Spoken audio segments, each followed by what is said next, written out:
লালমনিরহাটের হাতীবান্ধা সীমান্তে ভারতীয় সীমান্তরক্ষী বাহিনী বিএসএফ এর গুলিতে এক বাংলাদেশি নিহত হয়েছে। বৃহস্পতিবার ভোরে সীমান্তের আমজল এলাকায় এই ঘটনা ঘটে। বিজিবি ও ইউপি চেয়ারম্যান জানান, সীমান্তের কাঁটাতারের বেড়া ডিঙিয়ে খাদেমুল সহ কয়েকজন চোরা পথে গরু আনতে যায়। এ সময় বিএসএফ এর সদস্যরা গুলি করলে ঘটনাস্থলেই মারা যায় খাদিমুল।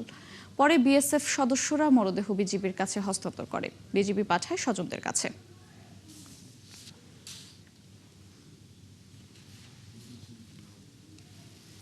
এ বিষয়ে আরো বিস্তারিত জানাতে আমাদের সঙ্গে যুক্ত হচ্ছেন সহকর্মী সামিউল ইসলাম পাটোয়ারি মিলন।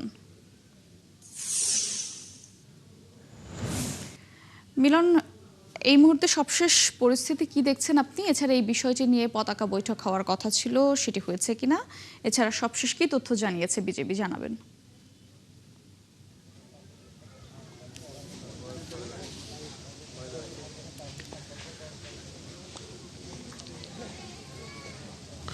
মৌটুসী লালমনিরহাটের হাতীবান্ধার সীমান্তে, হাতীবান্ধার আমজল সীমান্তে এই বাংলাদেশি কৃষক খাদিমুল তার যে মৎস্য যে পুকুর রয়েছে সেখানে যায়।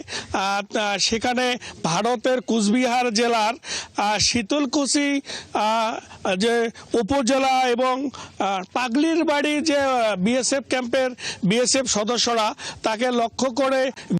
দর্শক, লালমনিরহাটে যুক্ত ছিলাম, সংযোগটি বিচ্ছিন্ন হয়েছে। আমরা পরবর্তীতে আবারও যুক্ত হব সেখানে।